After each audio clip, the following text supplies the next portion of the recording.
जैसे कि पिछले एपिसोड में हमने देखा कि किन्यू और उसके दोस्तों ने मिलकर स्वर्ग की सीढ़ियों पर चढ़ने की एक नाकाम कोशिश करी, जिसमें ये सब लोग ही हार चुके थे। लेकिन चूंकि ज़ाओजियान को यहाँ पर thunder punishment exalted celestial gods से ब्लेसिंग मिल चुकी थी, तो इसलिए किन्यू के पास दूसरा कोई रास्ता नहीं बचा था। उसे हर हाल में इन स्वर्ग की सीढ़ियों को चढ़ना होगा, वरना वो मिस जियांगली को खो देगा। इसलिए हम देखते हैं कि किन्यू ने बार बार स्वर्ग की सीढ़ियों पर चढ़ने की कोशिश की। पूरे 1332 बार कोशिश करने के बाद किन्यू यहाँ लेवल 99 तक पहुँच जाता है, जहाँ से किन्यू बेशक वापस आ गिरा, लेकिन इतनी सारी कोशिशें करने की वजह से फ्रीडम एक्सल्टेड सेलेस्टियल गॉड किन्यू से बहुत ही ज्यादा इंप्रेस हो चुका था और वो किन्यू को खुद से मिलने के लिए बुलवा लेता है। जहाँ पर फ्रीडम सेलेस्टियल गॉड ने किन्यू को एक जेड स्प्रिंग ग्राउंड दे दिया था, जो कि एक सेकंड ग्रेड का ओरिजिन सोल ट्रेजर है। और साथ ही साथ वो किन्यू को ये भी बता देता है कि मेरा senior soaring exalted celestial god भी यहाँ पर आसपास के किसी आइलैंड पर मौजूद होगा। अगर तुम्हारी किस्मत अच्छी हुई तो शायद उनसे भी तुम्हारी मुलाकात हो जाए, जिसके बारे में किन्यू ने अपने दोस्तों को भी बता दिया। अब आगे तो नेक्स्ट एपिसोड की शुरुआत यहाँ सीओ फ्लावर आइलैंड से होती है, जहाँ पर किन्यू आराम से लेटते हुए यही सब सोच रहा था कि ज़ाओजियान का रुई जेड सल्फर या फिर मेरा जेड स्प्रिंग ग्राउंड कौन सा ट्रेजर ज्यादा कीमती होगा। किन्यू भी यहाँ पर ये सब सोच रहा था, तभी अचानक वहाँ पर ब्रदर यूचुआन आ गया, जो कि यहाँ पर आकर किन्यू को देखते हुए खुश होकर कहता है कि ब्रदर किन्यू, ये आइलैंड कितना ज्यादा खूबसूरत है, क्यों ना एक एग्जाम हो जाए। जिस पर तो किन्यू भी एग्री कर चुका था और ये दोनों आराम से बैठते हुए यहाँ वाइन को एंजॉय करने लगे, जहाँ नशे में होते हुए ब्रदर यूचुआन को लगातार बस सिर्फ उसकी लवर की ही याद आ रही थी। किन्यू यहाँ पर यूचुआन को इतना परेशान देखकर उससे सवाल करते हुए कहता है कि ब्रदर यूचुआन क्या हुआ, जिस पर यूचुआन जवाब देते हुए कहता है कि मैं अपनी लवर को बुला नहीं पा रहा, जब भी मैं अपनी आंखें बंद करूँ बस सिर्फ मुझे वही दिखाई देती है। मुझे समझ नहीं आ रहा कि आखिर ये सब मेरे साथ ही क्यों हुआ। मैंने उसे हासिल करने के लिए अपनी पूरी जी जान लगा दी थी, लेकिन फिर भी उसने बेरहमी के साथ मेरा दिल तोड़ दिया। वो सारे प्यार निभाने के वादे सब झूठे थे। लेकिन ब्रदर किन्यू, कल के दिन तुम्हें देखने के बाद मैं ये सोचने लगा कि शायद अगर मैंने थोड़ी और कोशिश की होती तो वो मुझसे इस तरह से दूर ना जाती, शायद मेरे ही प्यार में कोई कमी रह गई थी। जिस पर तो किन्यू भी आगे बढ़कर ब्रदर यूचुआन को दिलासा देने लगा। इसके बाद नेक्स्ट डे हम लोगों को यहाँ फॉरेस्ट आइलैंड का सीन देखने को मिलता है, जहाँ पर किन्यू एक बार फिर से सोरिंग एक्सल्टेड सेलेस्टियल गॉड को ढूंढने के लिए निकल चुका था और वो एक फेदर को फॉलो करते हुए तीसी के साथ उसे पकड़ने की कोशिश करता है। यहाँ पर किन्यू ने जैसे ही उस फेदर को कैच किया,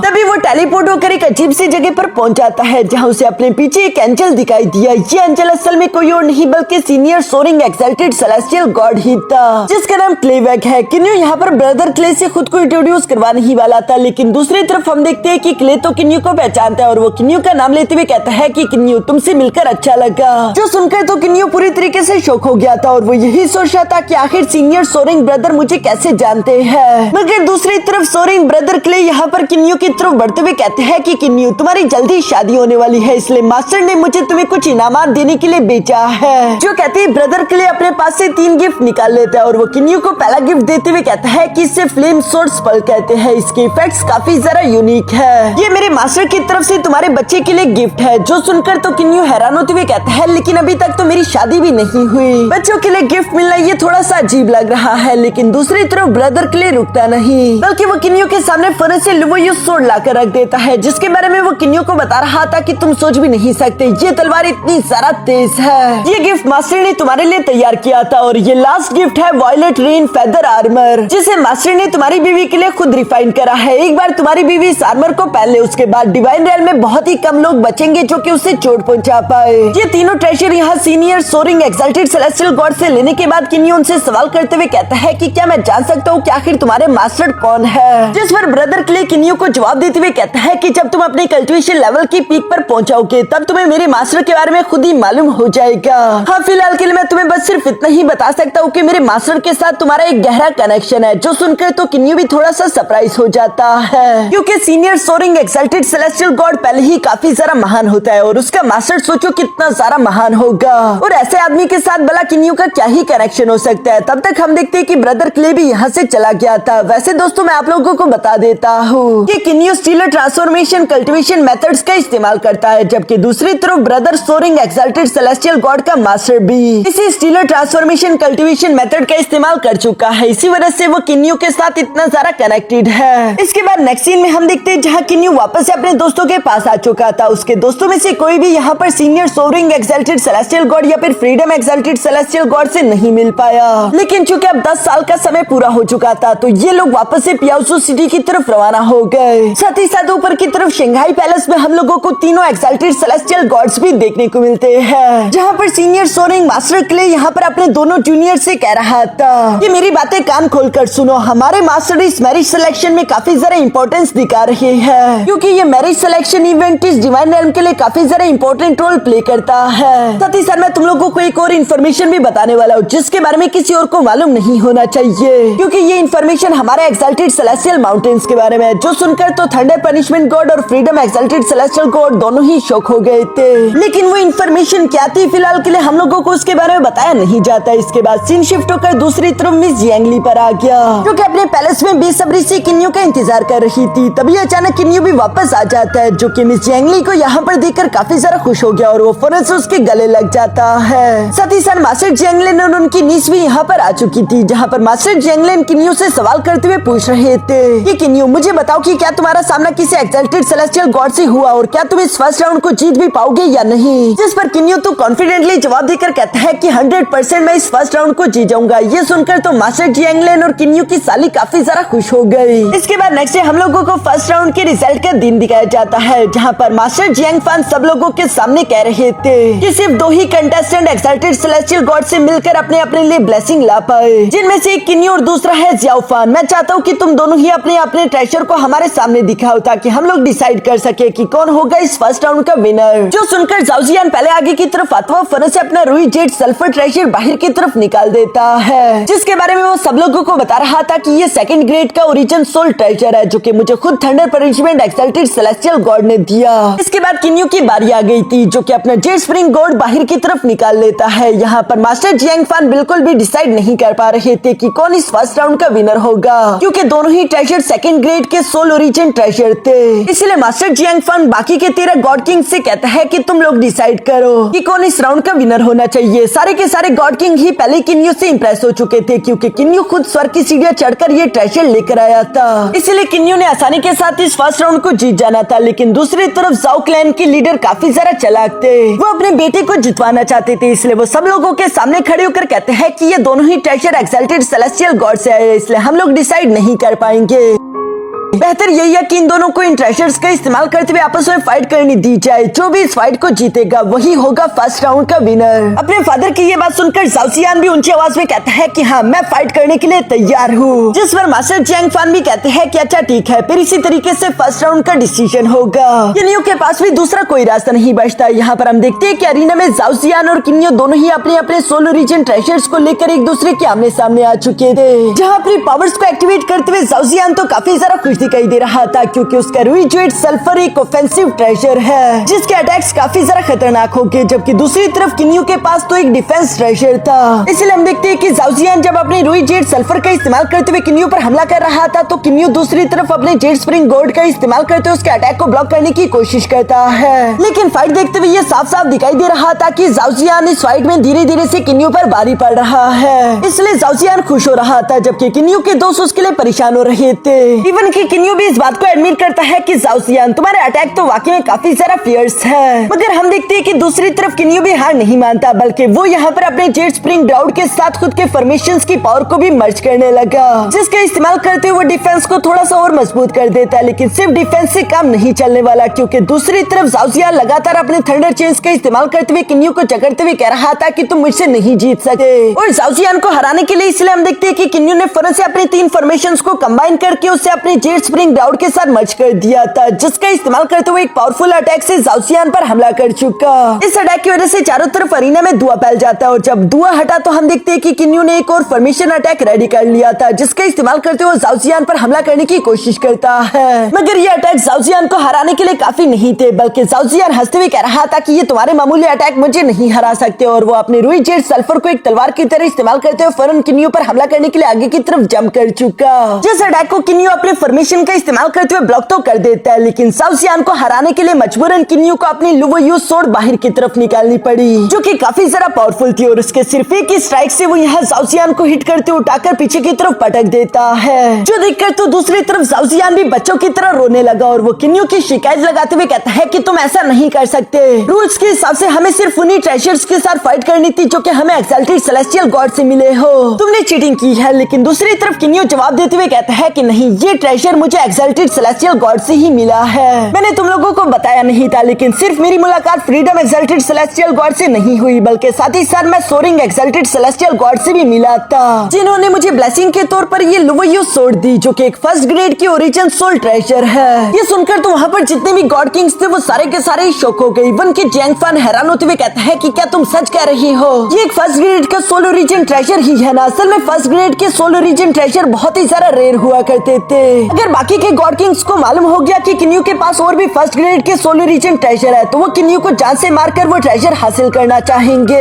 इसीलिए किन्यू बाकी के ट्रेशर्स के बारे में किसी को नहीं बता रहा, सिर्फ वो ये सोडी यहाँ मास्टर जैंग फान को दे देता है, जिसे टच करते ही मास्टर जैंग फान पहचान गए थे कि हाँ, ये तो सच में फर्स्ट ग्रेड का ओरिजिन सोल ट्रेशर है। जबकि माउंट ब्लड डीमन की क्वीन याशा तो यहाँ पर लालच में आ गई थी। वो किन्यू की तरफ देखते हुए कहती है कि किन्यू, तुम मिस यंगली के साथ शादी इसलिए कर रही हो ना ताकि तुम गॉड किंग लेवल पर जा सको, क्यों ना हम दोनों आपस में एक डील कर ले, तुम मेरे हस्बैंड बन जाओ। अगर तुम मेरे हस्बैंड बन जाओगे तो तुम्हें यंगली से भी ज्यादा फायदा होगा, क्योंकि मैं तो ऑलरेडी गॉड किंग लेवल पर हूँ और बदले में बस तुम सिर्फ ये सोड मुझे दे देना। जिस पर किन्यू उनसे माफी मांगते हुए कहता है कि नहीं, मैं गॉड किंग लेवल पर जाने के लिए जेंगली से शादी नहीं कर रहा, बल्कि मैं उससे प्यार करता हूँ और इसलिए मैं उससे शादी करना चाहता हूँ। मास्टर जैंग फान भी ये बात सुनकर खुश होते हुए कहते हैं कि अगर मेरी बेटी ये बात सुन ले तो वो खुशी खुशी तुम्हारे साथ अपनी जिंदगी गुजारने के लिए तैयार हो जाएगी। और इसलिए किन्यू यहाँ पर फर्स्ट राउंड को जीत चुका था, जहाँ पर सब लोग खुश होते हुए किन्यू को कांग्रेचुलेशन बोलने लगे। लेकिन साउसियान को ये सब देखकर काफी सारा गुस्सा रहा था। तभी अचानक हम देखते हैं कि वहाँ पर जैंग फान की बीवी यानी कि मिस जैंग चुन भी सामने की तरफ आते हुए कहती है कि आज तक कोई भी सोरिंग एक्सल्टेड सेलेस्टियल गॉड से नहीं मिला, वो हमारे लिए पूरी तरीके से एक मिस्ट्री है। तो किन्यू आखिर ये बताओ कि तुम इस बात को प्रूफ कैसे करोगे कि तुम्हारी मुलाकात सोरिंग एक्सल्टेड सेलेस्टियल गॉड से हुई थी और तुम्हें ये ट्रेजर उन्होंने ही दिया है। साउसियान भी ये सुनकर इस मौके से फायदा उठाते हुए फन से किन्यू पर इल्जाम लगा देता है कि हाँ, शायद किन्यू झूठ बोल रहा है क्योंकि वो मास्टर चिमी का डिसाइपल है और मुझे लगता है कि मास्टर चिमी ने ही सोर्ड को फोर्ज किया होगा। यहाँ पर बाकी के सब लोग भी इसी तरह से बातें करते हुए किन्यू पर अलग अलग इल्जाम लगाने लगे। किन्यू को उन सबकी बातें सुनकर बहुत ही गुस्सा रहा था, लेकिन वो कुछ भी नहीं कहता। तभी अचानक हम देखते हैं कि वहाँ पर असुरसी के गॉड किंग लुओ फान खड़े हो गए और वो सामने की तरफ आते हुए सब लोगों को खामोश करके कहते हैं कि क्या तुम लोग जानते भी हो कि एक फर्स्ट ग्रेड के सोल ओरिजिन ट्रेजर की क्या कीमत है? साउसियान, तुम खुद ही बताओ कि अगर तुम्हारे पास एक फर्स्ट ग्रेड का सोल ओरिजिन ट्रेजर होता तो तुम क्या उसे जेंगली के लिए एक्सचेंज करते?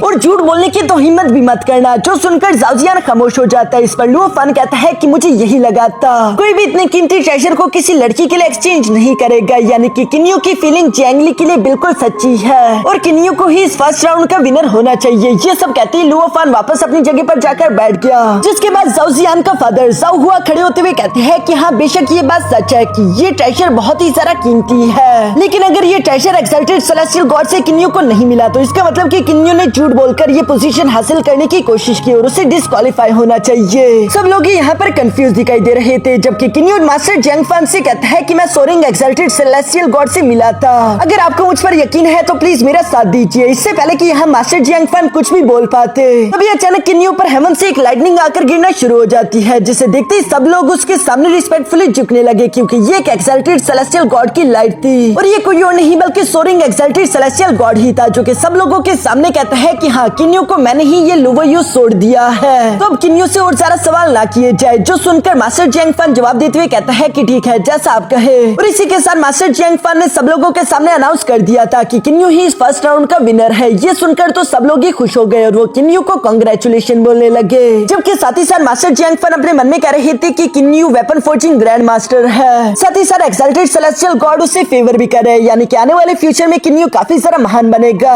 अगर जेंगली की शादी किन्यू से हो जाए तो ये काफी सारा अच्छा रहेगा। लेकिन वो अपनी बीवी की तरफ देखता है, जहाँ वो अपने मन में कह रहा था कि शायद मेरी बीवी को किन्यू पसंद नहीं। इसी के साथ सेकंड राउंड शुरू हो गया और सारे के सारे गॉड किंग वहाँ से चले जाते हैं, जबकि साउसियान भी मुंह बनाते हुए वहाँ से जाते हुए कह रहा था कि किन्यू इतनी जल्दी खुश मत हो, क्योंकि अगले राउंड में चाहे जो मर्जी हो जाए, अगला राउंड तो मैं ही जीतूंगा। और ये सब कहती वो वहाँ से चला जाता है, जबकि बाकी के सब लोगों के यहाँ से जाने के बाद ब्रदर युचुआन किन्यू से कहता है है कि ब्रदर किन्यू, यकीनन तुमने सेकंड राउंड के लिए पहले ही गिफ्ट को चूज कर लिया होगा। जिस पर किन्यू जवाब देते हुए कहता है कि हाँ, मैंने तो चूज कर लिया है, यकीनन तुमने भी कोई गिफ्ट तो चूज किया होगा, आखिर वो क्या है? इस पर ब्रदर यूचुआन जवाब देते हुए कहता है कि वो गिफ्ट तो मैं नहीं बता सकता, लेकिन हाँ, मैं इतना बता सकता हूँ कि जो गिफ्ट मैंने चूज किया है अगर वो मुझे मिल जाए तो उसके बाद तो हर हाल में सेकंड राउंड मैं ही जीतूंगा। जो सुनकर किन्यू भी मुस्कुराते हुए कहता है कि मुझे तुम्हारे साथ कम्पीट करने में अच्छा लगेगा। और इसी तरह इन दोनों के बीच एक फ्रेंडली कंपटीशन शुरू हो जाता है। तभी अचानक हम देखते हैं कि हाफी भी किन्यू के पास आ गया था और वो किन्यू से सवाल करते हुए कहता है कि भाई, मैं जानने के लिए काफी ज्यादा एक्साइटेड हूँ कि आखिर तुम सेकंड राउंड में कौन सा गिफ्ट देने वाले हो। इस पर किन्यू जवाब देते हुए कहता है कि सेकंड राउंड में हमारी वफादारी की गहराई को चेक किया जाएगा और इसी के लिए मैंने एक जबरदस्त गिफ्ट सोच कर रखा है जो कि मैं तुम्हें और सिबल को एक साथ मिलकर बताऊंगा। और ये कहते ये दोनों फौरन से यहाँ जियांगलिन आर्टिफैक्ट की तरफ रवाना हो गए। अब इसके बाद नेक्स्ट सीन हम लोगों को यहाँ पियाओजू सिटी में मौजूद किन्यू का पैलेस दिखाया जाता है, जहाँ इस बार यहाँ किन्यू के साथ हाफी और सेबल दोनों मौजूद है। जहाँ हाफी से रहा नहीं जा रहा था, वो किन्यू से सवाल करते हुए कहता है कि बताओ ना भाई कि सेकंड राउंड के लिए तुमने आखिर कौन सा गिफ्ट सोच कर रखा है। इस पर किन्यू जवाब देते हुए कहता है कि मैं एक पैलेस बनाना चाहता हूँ, जिस पैलेस को बनाने के लिए मेरे पूरे 10,000 प्रीशियस ट्रेजर्स का इस्तेमाल होगा। ये सुनकर तो सेबल भी सरप्राइज हो गया था, क्योंकि एक हाई ग्रेड हेवनली वेपन को भी बनाने के लिए सिर्फ 50 प्रीशियस ट्रेजर का इस्तेमाल होता है। अगर किन्यू 10,000 प्रीशियस ट्रेजर्स का इस्तेमाल करते हुए किसी पैलेस को बनाएगा तो सोचो कि वो कितना सारा महान होगा। हाफी तो पूरा श्योर हो चुका था कि फिर तो सेकंड राउंड को यकीनन किन्यू ही जीतेगा, मगर तभी अचानक वहाँ पर मास्टर जियांगलान आ गए, जो कि किन्यू को बताते हैं कि जाओसियान और यूचुआन दोनों ही साउथर्न सी की तरफ चले गए ताकि वो लेजेंडरी ट्रेजर मिराज मिरर को ढूंढ सके। मिराज मिरर के बारे में सुनकर तो किन्यू हैरान हो गया, इसलिए मास्टर जियांगलान किन्यू को बताते हैं कि आज से 10 बिलियन साल पहले इस डिवाइन रेल में लेजेंडरी मिराज मिरर समन हुआ था, जो कि अपने फॉर्म को शिफ्ट कर सकता है, साथ ही साथ वो किसी भी इंसान के दिल को पढ़ सकता है। और चूंकि वो किसी के भी दिल के राज को पढ़ सकता है तो वो हर एक इंसान के लिए अलग तरह के इल्यूजन क्रिएट कर सकता है। वो ट्रेजर काफी सारा कीमती है। मुझे लगता है कि जो भी मिराज मिरर को हासिल करेगा सेकंड राउंड का विनर वही होगा। ये सुनकर तो हाफी काफी सारा सरप्राइज हो गया कि क्या ये ट्रेजर वाकई में इतना सारा पावरफुल है। अगर मास्टर जियांगलिन कह रही है तो सच ही होगा, इसलिए हाफी फौरन से किन्यू के पास आते हुए कहता है कि किन्यू फिर तो हमें भी साउथर्न सी चलना होगा। जिस पर किन्यू जवाब देते हुए कहता है कि हाँ हाफी, तुमने बिल्कुल सही कहा, हमें एक बैकअप प्लान की जरूरत पड़ेगी और उसके लिए मिराज मिरर बिल्कुल परफेक्ट है। इसलिए किन्यू बैकअप प्लान के तौर पर मिराज मिरर को हासिल करने के लिए फौरन अपने भाइयों के साथ साउथर्न सी की तरफ रवाना हो जाता है। वैसे तो किन्यू और उसके भाई काफी जरा देर से घर से निकले थे और इन्हें बहुत ही पीछे होना चाहिए था, लेकिन चूंकि इन लोगों के पास मास्टर चिमी की फ्लाइंग चैरियट है तो उसी की रफ्तार का इस्तेमाल करते हुए ये लोग काफी तेजी के साथ जाओसियान और यूचुआन के काफी जरा करीब पहुंच गए। जहाँ की एक आइलैंड पर उतरती अचानक वहाँ पर एक 3 हेडेड बीस्ट था, जो कि फौरन से इन लोगों पर हमला करने लगा,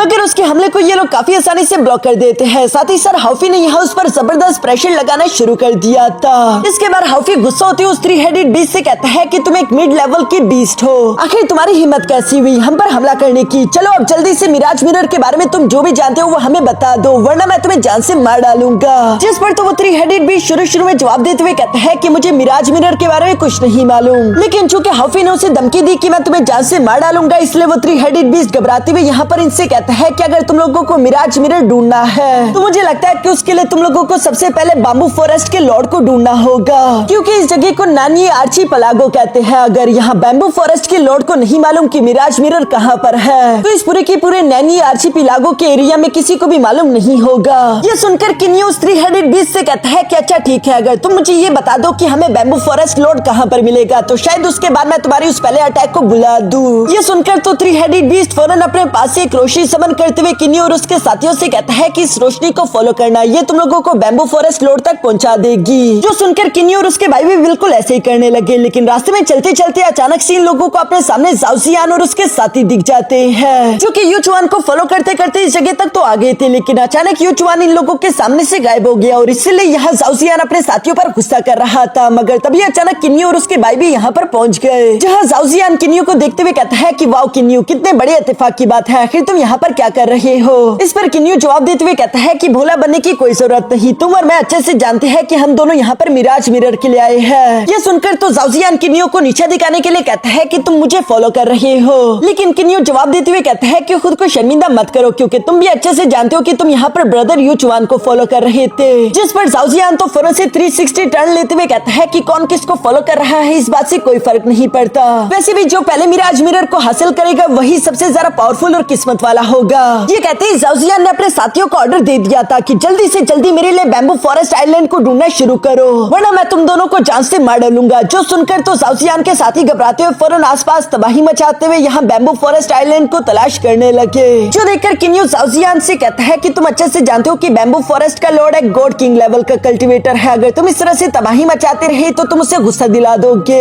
इस पर जाओजियान जवाब देते हुए कहता है कि मेरे सामने किसी की भी कोई औकात नहीं, मुझे भला किसी से क्यों डरना चाहिए। शायद तुम भूल चुके हो कि मेरा ग्रैंडफादर एक एक्सल्टेड सेलेस्टियल गॉड है। ओह हाँ, तुम्हें तो डर लगना ही चाहिए क्योंकि तुम्हें सपोर्ट करने के लिए यहाँ पर कोई भी नहीं। तुम एक नकारा कमजोर वॉरियर हो जिसके पीछे कोई क्लैन नहीं। यहाँ पर जाओजियान को किन्यू की इस तरह से बेइज्जती करता हुआ सुनकर उसके भाई तो काफी सारा गुस्सा हो गए और दोनों ही फौरन से आगे की तरफ जंप करते हुए जाओजियान पर हमला कर देते हैं क्योंकि वो अपने सामने किन्यू की बेइज्जती बर्दाश्त नहीं कर सकते। लेकिन दूसरी तरफ जाओजियान अपने डिवाइन आर्टिफैक्ट्स का इस्तेमाल करते हुए उन दोनों के अटैक्स को ब्लॉक करके उन्हें फौरन से पीछे की तरफ हटा देता है। साथ ही साथ किन्यू भी अब जाओजियान के सामने फ्लेक्स करते हुए कहता है कि क्या तुम जानना चाहते हो कि मेरे पीछे कौन सी पावर है। मेरे पीछे सपोर्ट है मेरी कल्टीवेशन का, मेरी वेपन फोर्जिंग स्किल का और मेरी फॉर्मेशन बनाने की नॉलेज का। ये कहते साथ ही किन्यू ने वहाँ पर फौरन से एक बड़ी स्कैन फॉर्मेशन एक्टिवेट कर दी जो कि यहाँ पर बैम्बू फॉरेस्ट आइलैंड को चुटकियों में ढूंढ देती है। ये आइलैंड इन लोगों को पहले नहीं दिख रहा था क्योंकि इसके आसपास एक इनविजिबल बैरियर था। दूसरी तरफ जाओजियान भी किन्यू की ये पावर देखकर अपने मन ही मन में किन्यू से बहुत ही ज्यादा इंप्रेस हो जाता है। लेकिन चूंकि वो एक कमीना है तो वो कभी भी किन्यू के सामने इस बात को एडमिट नहीं करेगा और वो किन्यू के सामने ही फौरन से आइलैंड पर उतरते हुए कहता है कि इस आइलैंड को ढूंढने का तुम्हारा शुक्रिया, लेकिन मिराज मिरर तो मेरा ही होगा। किन्यू भी उसके पीछे पीछे धीरे से नीचे की तरफ आ जाता है। दूसरी तरफ यहाँ जाओजियान के साथी काफी ज्यादा घबरा रहे थे क्योंकि उनकी डिवाइन सेंसेस भी इन बैम्बू ट्रीज के आगे नहीं देख पा रही थी। लेकिन जाओजियान को खुद पर कुछ ज्यादा ही प्राउड था। वो यहाँ पर इन बैम्बू ट्रीज को काटते हुए अपने साथियों से कहता है कि डरने की कोई जरूरत नहीं, आगे की तरफ बढ़ते रहो। और इसी तरह ये लोग बैम्बू फॉरेस्ट के अंदर चले गए। लेकिन दूसरी तरफ किन्यू ये बेवकूफी नहीं करता, वो खुद भी बाहर की तरफ रुक गया था जबकि वो अपने भाइयों को भी अंदर जाने से मना कर देता है। और किन्यू का ये डिसीजन बिल्कुल ठीक था क्योंकि दूसरी तरफ हम देखते हैं कि जाओजियान जिन भी बैम्बू ट्रीज को काट रहा था वो दोबारा से रीग्रो हो रहे थे और ये इसी वजह से क्योंकि बैम्बू फॉरेस्ट आइलैंड के लॉर्ड ने यहाँ पर एक फॉर्मेशन बिछाकर रखी हुई थी जो कि इन लोगों को ट्रैप करने और इल्यूशन दिखाने के काम आ रही थी। यहाँ पर हम देखते हैं कि जाओजियान गुस्सा होकर फौरन से अपने थंडर व्हिप को बाहर की तरफ निकाल लेता है जिसके कुछ ही अटैक में उसने अपने सामने और भी कई सारे बैम्बू ट्रीज को डिस्ट्रॉय कर दिया। ये देखकर उसके चमचे तो उसकी तारीफ करने लगे कि हमारे मास्टर तो महान है। इवन कि जाओजियान भी कॉन्फिडेंटली कह रहा था कि ये फॉर्मेशन तो काफी ज्यादा कमजोर निकली, मेरे थंडर व्हिप के सिर्फ एक अटैक को भी नहीं झेल पाई। दूसरी तरफ हम देखते हैं कि यूचुआन भी इस बैम्बू फॉरेस्ट के अंदर इंटर हो चुका था लेकिन वो आसपास की एनर्जी को महसूस करते हुए एक बात तो समझ गया कि मुझे जरा सावधान रहना होगा, यहाँ पर कुछ न कुछ तो गड़बड़ है। लेकिन जाओजियान इतना जरा समझदार नहीं था और इसी वजह से हम देखते हैं कि अचानक से वो फॉर्मेशन दोबारा से एक्टिवेट होते हुए यहाँ पर बैम्बू फॉरेस्ट के पत्ते ही उस पर हमला करने लगे जिन अटैक्स को वो ब्लॉक करने की अपनी पूरी कोशिश करता है। जबकि दूसरी तरफ उसके चमचे तो घबराकर अपनी जान बचाते हुए दुम दबाकर वहाँ से भागने लगे। लेकिन चूंकि वो एक बार इस फॉर्मेशन के अंदर इंटर हो चुके हैं तो इतनी आसानी के साथ यहाँ से नहीं निकल सकते। और दूसरी तरफ हम देखते हैं कि इस फॉर्मेशन के अंदर जाओजियान भी जकड़ा गया जहाँ पकड़ा जाने के बाद जाओजियान ऊंचा ऊंचा चिल्लाते हुए कह रहा था कि मुझे जाने दो, मुझे छोड़ दो, अगर तुमने मुझे नहीं छोड़ा तो ये तुम्हारे लिए अच्छा नहीं होगा। इवन कि ब्रदर यूचुआन जिससे सोच समझकर आगे बढ़ने की कोशिश की लेकिन फिर भी हम देखते हैं कि वो यहाँ पर एक इल्यूशनरी फॉर्मेशन के अंदर ट्रैप हो जाता है। अब सिर्फ बाहर की तरफ किन्यू और उसके भाई ही बचे थे जहाँ पर हफी किन्यू से कह रहा था कि चलो भाई हमें भी अंदर की तरफ जाना चाहिए, वैसे भी फॉर्मेशंस तोड़ना तुम्हारे लिए कौन सा मुश्किल काम। ये सुनकर किन्यू बाहर की तरफ खड़े खड़े उस फॉर्मेशन की तरफ देखते हुए कहता है कि ये सिर्फ ट्रैपिंग और इल्यूशनरी फॉर्मेशन नहीं है बल्कि ये बैम्बू फॉरेस्ट एक स्पेटियल नेचर वाला ट्रेजर है। ये सुनकर तो हम देखते हैं कि दूसरी तरफ बैम्बू फॉरेस्ट लॉर्ड भी सरप्राइज हो गए और वो फौरन से अपने फॉर्मेशंस को किन्यू के सामने से हटा देते हैं जहाँ पर वो आवाज देते हुए कहते हैं कि इतने सालों बाद यहाँ पर एक और जीनियस आ गया। जो बात सुनकर किन्यू सवाल करते हुए कहता है कि क्या आप बैम्बू फॉरेस्ट के लॉर्ड हैं, मैं आपसे मिलना चाहता हूँ। जो सुनकर दूसरी तरफ से आवाज आती है कि पिछले 10 बिलियन सालों में कोई भी ये नहीं पहचान पाया कि मेरे पास स्पेटियल नेचर का ट्रेजर है, लेकिन तुमने सिर्फ एक ही नजर में पहचान लिया, इसलिए तुमसे मिलना तो बनता है। ये कहती हम देखते हैं कि बैम्बू फॉरेस्ट का लॉर्ड किन्यू के सामने आ गया जिसका नाम मास्टर यी फेंग था और वो किन्यू से सवाल करते हुए कहता है कि तुम कौन हो। इस पर हफी जवाब देते हुए कहता है कि मेरा भाई वेपन फोर्जिंग ग्रैंड मास्टर है। जो सुनकर मास्टर यी फेंग कहता है कि अच्छा वेपन फोर्जिंग ग्रैंड मास्टर, तुम वाकई में इस टाइटल को डिजर्व करते हो। वैसे क्या मैं पूछ सकता हूँ कि अंदर की तरफ ट्रैप वो 4 लोग भी तुम्हारे साथ है? इस पर किन्यो जवाब देते हुए कहता है कि उनमें से एक तो मेरा अच्छा दोस्त है, जबकि बाकी के 3 का मुझसे कोई लेना देना नहीं। ये सुनकर मास्टर यीफेंग जवाब देते हुए कहते हैं कि हाँ, उन्होंने वैसे भी मेरे बैम्बू फॉरेस्ट के अंदर तबाही मचाई, इसलिए मैं चाहता हूँ कि वो लोग थोड़ी और देर तक इस फॉर्मेशन में ट्रैप लेकर अपना सबक सीख ले। अब ये सब कहने के बाद मास्टर यीफेंग किन्यो से सवाल करते हुए कहते हैं कि वैसे क्या मैं जान सकता हूँ कि आखिर तुम यहाँ पर क्या करने आए हो? जिस पर किन्यो जवाब देते हुए कहता है कि मैं आपसे झूठ नहीं कहूंगा, मुझे मिराज मिरर की जरूरत है मैरिज सिलेक्शन इवेंट के लिए। जो सुनकर तो मास्टर यीफेंग थोड़ा सा सरप्राइज हो गए और वो किन्यो से कहते हैं कि तुम मैरिज सिलेक्शन इवेंट में हिस्सा क्यों ले रहे हो? तुम तो already weapon forging grand master हो ना, इस टाइटल के साथ तो तुम्हें आसानी के साथ रिश्ता मिल जाना चाहिए। जो सब सुनकर हाउफी किन्यो से कहता है कि लगता है कि मास्टर यीफेंग बाहर की दुनिया से कटकर रहते हैं, इन्हें तो शायद इस बात का मालूम ही नहीं होगा कि जियांग एम्परर ने मिस जियांगली का मैरिज सिलेक्शन इवेंट रखा है। यहाँ पर यह बात जैसे ही मास्टर यीफेंग ने सुनी कि जियांग एम्परर ने मिस जियांगली का मैरिज सिलेक्शन इवेंट रखा है, तो वो गुस्से से पागल होकर अपनी पावर्स अनलीश करने लगे। साथ ही सर वो गुस्सा होते हुए कह रहे थे कि वो कमीना आदमी कभी भी अपनी हरकतों से बाज नहीं आता। जो देखकर हाउफी किन्यो से कहता है कि शायद मास्टर यीफेंग जियांग एम्परर को पहचानते और उनके साथ शायद इनकी कोई दुश्मनी भी है। मगर दूसरी तरफ किन्यो अपने मन में ये भी सोच रहा था कि शायद इस आदमी का मिस जियांगली से भी कोई न कोई कनेक्शन है। इन सब सवालों के जवाब किन्यो को चाहिए थे। दूसरी तरफ मास्टर यीफेंग भी जवाब देने से पहले बाकी के 5 को भी फॉर्मेशन से आजाद करवाते हुए यहाँ पर ले आता है और इनसे भी मास्टर यीफेंग सवाल करने लगा कि क्या तुम लोग भी इसी मैरिज सिलेक्शन इवेंट में हिस्सा ले रहे हो? जिस पर ये दोनों भी खुद को इंट्रोड्यूस करवाते हुए हमें जवाब देते हैं। यहाँ पर मास्टर यीफेंग कहता है कि जियांग फान काफी जरा कमीना है, वो मिस जियांगली के मैरिज सिलेक्शन इवेंट का फायदा उठाते हुए अलग अलग ट्रेजर इकट्ठा करना चाहता है। और जब ब्रदर यूचुआन ने बताया कि पहले राउंड को जीतने के लिए ब्रदर किन्यो ने मास्टर जियांग फान को एक फर्स्ट ग्रेड का सोल रीजन ट्रेजर दिया है, तो ये सुनकर तो मास्टर यीफेंग गुस्से से आग बगोला होने लगे और वो गुस्सा होते हुए कहते हैं कि ये कितनी गिरी हुई हरकत है, वो अपनी बेटी के बदले ट्रेजर इकट्ठा कर रहा है, मुझे उस कमीने पर गुस्सा आ रहा है। यहाँ मास्टर यीफेंग की ये बातें सुनकर सब लोगों को अब तक अंदाजा हो चुका था कि मास्टर यीफेंग जियांग फान से काफी ज्यादा नफरत करते हैं। मगर दूसरी तरफ हम देखते हैं कि मास्टर यीफेंग तभी अचानक यहाँ जाओजियान की तरफ बढ़ते हुए कहते हैं कि तुम थंडर पनिशमेंट सिटी के प्रिंस हो ना। जो सुनकर तो जाओजियान घबरा गया और वो पीछे की तरफ हटने लगा था। यहाँ पर मास्टर यीफेंग उसकी घबराहट को देखकर कहते हैं कि आखिर तुम डर क्यों रहे हो? बेशक मेरी तुम्हारे फादर के साथ भी दुश्मनी है और मैं उनसे नफरत करता हूँ, लेकिन तुम्हें मारने की मेरे पास कोई वजह नहीं। साथ ही सर वो ब्रदर डुआनमो यूचुआन को देखते हुए कहता है कि तुम तो डुआनमो क्लैन के हो ना, तुम्हारे फादर एक अच्छे इंसान है, मुझे बताओ कि आखिर तुम इस मैरिज सिलेक्शन एग्जाम में क्यों हिस्सा लेना चाहते हो? इस पर यूचुआन जवाब देते हुए कहता है ताकि मैं गॉड किंग लेवल पर पहुंच सकूं, अब सिर्फ ताकतवर होना ही मेरा मकसद है। ये सुनने के बाद ब्रदर यीफेंग यहाँ किन्यो के पास भी आते उनसे सवाल करते हुए कहता है कि क्या तुम भी जियांगली से सिर्फ इसीलिए शादी कर रही हो ताकि तुम भी गॉड किंग लेवल पर जा सको? जिस पर किन्यो जवाब देते हुए कहता है कि नहीं, मैं जियांगली से बेइंतहा मोहब्बत करता हूँ और सिर्फ यही वजह इस मैरिज सिलेक्शन इवेंट में हिस्सा लेने की। ये सुनकर तो मास्टर यीफेंग जोर जोर से हंसने लगे और वो हंसते हुए जवाब देकर कहते हैं कि चाहे तुम गॉड किंग लेवल पर जाना चाहते हो या फिर मोहब्बत तुम्हारी वजह हो, अगर तुम में से किसी को भी मिराज मिरर ट्रेजर को हासिल करना है तो तुम्हें उसके टेस्ट को पास करना होगा। सिर्फ जो इंसान लेजेंडरी मिराज मिरर के टेस्ट को पास करेगा वही उसका मालिक बन सकता है। ये सब कहने के बाद मास्टर यीफेंग इनसे कहते हैं कि मिराज मिरर इस समंदर की गहराई में मौजूद है, अगर तुम लोगों में हिम्मत है तो जाकर उसे खुद ढूंढ लो। जो कहती है मास्टर यीफेंग यहाँ से चले गए, जिनके जाने के साथ ही जाओजियान फौरन अपने साथियों को लेकर पानी की तरफ रवाना हो गया। ब्रदर यूचुआन भी किन्यो से कहता है कि हमें भी पानी में जाना चाहिए। किन्यो भी इस बात पर एग्री हो गया। इन लोगों के जाने के बाद दूसरी तरफ हम मास्टर यीफेंग को देखते हैं, जो कि वाइन पीते हुए दुख भरी आवाज में कह रहा था कि जियांगली इतनी ज्यादा बड़ी हो गई कि अब उसकी शादी होने वाली है। क्यूमी काश तुम यहाँ पर होती। यानी कि मास्टर यीफेंग का मिस क्यूमी से कोई गहरा ताल्लुक है और हमें मास्टर यीफेंग से जानने को मिलता है कि मिराज मिरर ट्रेजर असल में मिस क्यूमी का ही हुआ करता था। और जैसा कि हम जानते हैं कि किन्यो और मिस जियांगली दोनों ही मिस क्यूमी के डिसाइपल है, क्योंकि मिस क्यूमी का मीटियोर टीयर इन दोनों को मिला था। लेकिन मास्टर यीफेंग इस बात को नहीं जानते। वो यहाँ पर मिस क्यूमी को याद करते हुए कह रही थी कि अपने मिराज मिरर का इस्तेमाल करते हुए तलाश करो इन तीनों के दिलों में सबसे ज्यादा सच्ची फीलिंग मिस जियांगली के लिए किसके दिल में है। इसके बाद सीन शिफ्ट होकर दूसरी तरफ किन्यो और उसके दोस्तों पर आ जाता है, जहाँ पर किन्यो ब्रदर यूचुआन से सवाल करते हुए कह रहा था कि क्या तुम यीफेंग के बारे में कुछ जानते हो? आखिर कौन है ये बैम्बू फॉरेस्ट का लॉर्ड? इस पर ब्रदर यूचुआन जवाब देते हुए कहता है कि तुमने क्या कहा, इसका नाम यीफेंग है। मुझे याद आया कि जब डिवाइन रेल में ग्रेट बैटल हुई थी तब के टाइम पर यीफेंग नाम का एक आदमी अपने भाई के साथ मिलकर मिस क्यूमी यानी कि गॉडेस ऑफ लाइफ को सर्व करता था, जो दोनों ही जवान तब गॉड किंग लेवल के कल्टीवेटर्स बने थे।